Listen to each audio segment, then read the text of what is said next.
కమ్మని ఒడి బొమ్మని పెదవిమ్మని అడిగావే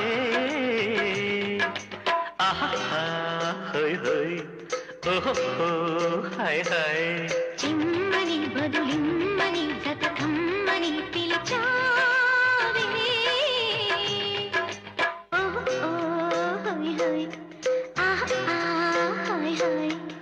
గొడుగులో రాగం అడుగులో తాళం నిశాలలో వేసే బాణం రసాలలో తుణం పణం కమ్మని ఒడి బొమ్మని పెదవిమ్మని అడిగా